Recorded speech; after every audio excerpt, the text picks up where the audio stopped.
కోసం దాదాపు free bus పెట్టడం జరిగింది. ఫ్రీ బస్ వల్ల నిజంగా మహిళా కండక్టర్లు ఇబ్బంది పడుతున్నారా? చాలా ఇబ్బంది పడుతున్నారు మేడం. మొత్తం మహిళలే ఎక్కుతున్నారు. అసలు జెంట్స్ కూడా సీట్లు ఇవ్వడం లేదు. మళ్ళీ ఇక్కడ డిపోకి రాగానే కలెక్షన్ అని చెప్పి మమ్మల్ని డ్యూటీలు డిస్టర్బ్ చేస్తున్నారు. ఈ మహిళలు ఎక్కిన కాడ నుంచి ఏం అసలు కండక్టర్లు డ్రైవర్లన్నా అసలు రెస్పాన్స్ అనేది లేదు మేడం. అసలు చాలా ఇబ్బందులు ఎదుర్కొంటున్నాము. మీ ఇంట్లోకి వెళ్ళి ఇస్తున్నావా అని మాట్లాడుతున్నారు మమ్మల్ని.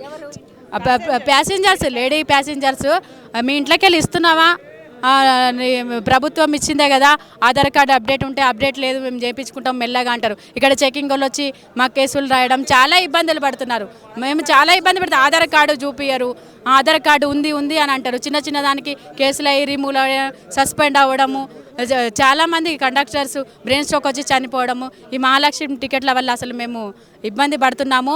వెనుక నుంచి మహిళలు ఎక్కడము, కింద పడడము, చనిపోవడము చాలా జరుగుతున్నాయి. ఈ మహిళా టికెట్ వల్ల మేము ఏం చెప్పినా కూడా వాళ్ళు వినటం లేదు. దాదాపు ఫ్రీ బస్ పట్టిన తర్వాత కలెక్షన్ రావట్లేదు. ఆఫీసులు కూడా ఇబ్బంది పెడుతున్నారు. ఆఫీసర్లు కూడా ఇబ్బంది పెడుతున్నారు.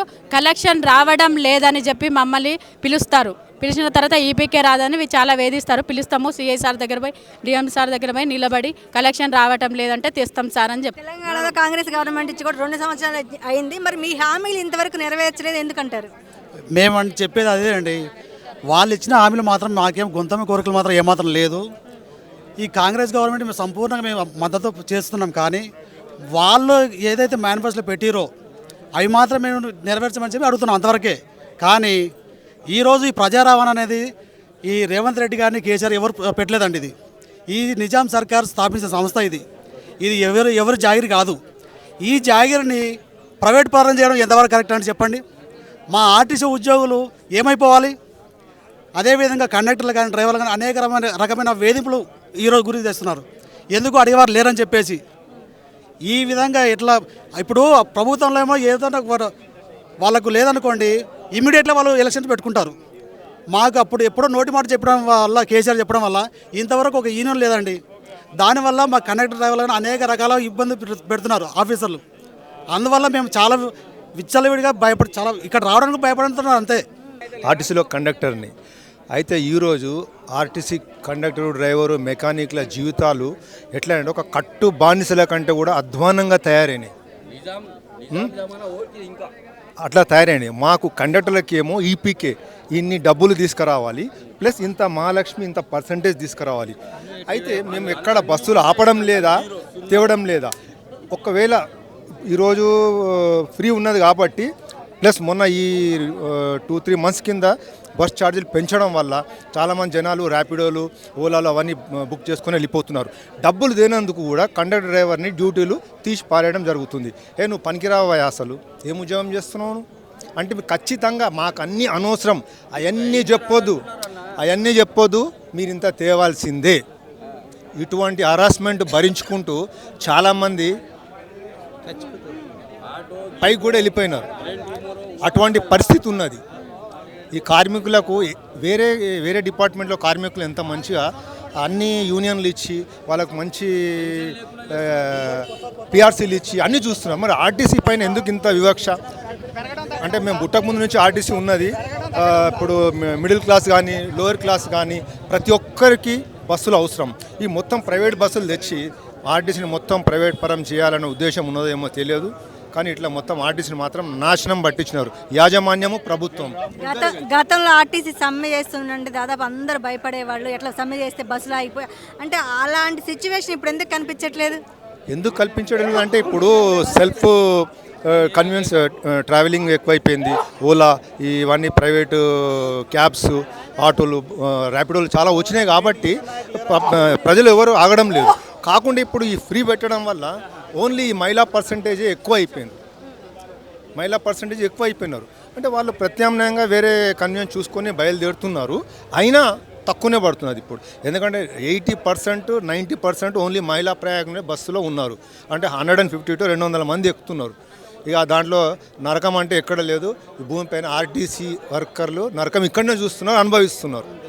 దాదాపు హైదరాబాద్లో జేబీఎం బస్సులు ఎక్కువగా కనిపిస్తున్నాయి. ఎందుకు త్వరలో ప్రైవేట్ పరం అవుతుందో ఆర్టీసీ? ఈ జేబీఎం కావచ్చు, ఎలక్ట్రిక్ కావచ్చు, ఈ రోడ్ల మీద కనిపిస్తున్నాయంటే 100% అది ప్రైవేటీకరణ దిశగా ఈ రాష్ట్ర ప్రభుత్వం తీసుకున్న చర్యని అని మేము భావిస్తున్నాము. అలాగే మేము ఒకటే విజ్ఞప్తి చేస్తున్నాము రాష్ట్ర ముఖ్యమంత్రి గౌరవనీయులు రేవంత్ రెడ్డి గారికి, ఏదైతే గత ప్రభుత్వము మమ్మల్ని ఆ రోజు గెజిట్ నోటిఫికేషన్ నిలుపుదల చేసి కార్మికులను నానా రకాలుగా ఇబ్బందులు పెట్టి యూనియన్లను సస్పెన్షన్ చేసి నానా రకాలుగా వర్క్ లోడ్ పెంచుతూ పోయి చివరికి మమ్మల్ని ఈ యొక్క రేవంత్ రెడ్డి గారు మిమ్మల్ని ఆదుకుంటాము, ప్రభుత్వ వేతనాలతో సమానంగా జీతభత్యాలు చెల్లిస్తామని, అలాగే యూనియన్లను పునరుద్ధరిస్తామని, అలాగే ఆర్టీసీని బలోపేతం చేయడానికి అన్ని రకాల చర్యలు తీసుకుంటామని ఏదైతే మేనిఫెస్టోలో ప్రకటించున్నారో ఆ మేనిఫెస్టో ఆధారంగానే ఈరోజు ఈ రాష్ట్ర ప్రభుత్వం మా కోరికల మేనిఫెస్టోలో ఉన్నటువంటి అంశాలను పరిష్కరించాలని మీ మీడియా ద్వారా రాష్ట్ర ప్రభుత్వాన్ని కోరుతున్నాము.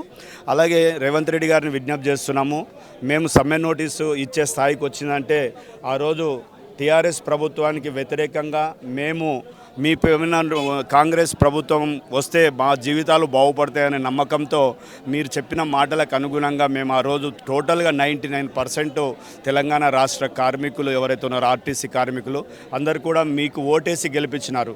ఆ ఓటేసిన పాపానికి ఈరోజు మమ్మల్ని రోడ్డుపైన తీసుకొస్తున్నారని నేను ప్రశ్నిస్తున్నాను ఈ రాష్ట్ర ప్రభుత్వాన్ని. ఎందుకంటే మీరు మమ్మల్ని నమ్మించి మోసం చేస్తున్నారు. ఆ నమ్మించి మోసం చేయకుండా మీ పెట్టినటువంటి మేనిఫెస్టోని ఆధారంగా మా సమస్యలను పరిష్కరించారు. 2017 పే స్కేల్ బకాయిలు కావచ్చు, 2021 పే స్కేల్ రివైజ్ కావచ్చు, 24 పే స్కేల్ ఈ విధంగా 3 పే స్కేల్ అనేటి బ్యాకప్ అయి ఉన్నాము.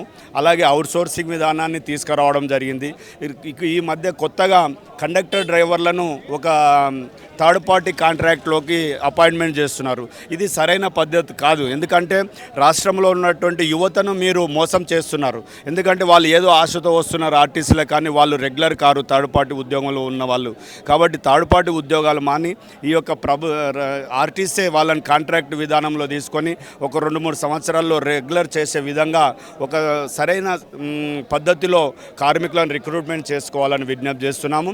అలాగే ఒలెక్ట్రాకు జేబీఎంలకు అమ్ముడు పోకుండా వాళ్ళ ఇచ్చేటువంటి కమిషన్లను మీరు చూడకుండా ఆర్టీసీని బలోపేతం చేయడానికి ఏదైతే మంచి ఉద్దేశంతో ఆనాడు నిజాం ఇది యొక్క ఆర్టీసీని స్థాపించినారో ఆ ఉద్దేశంతో మీరు రాష్ట్ర ప్రభుత్వాన్ని ముందుకు తీసుకెళ్లాలని మీ మీడియా ద్వారా విజ్ఞప్తి చేస్తున్నాను.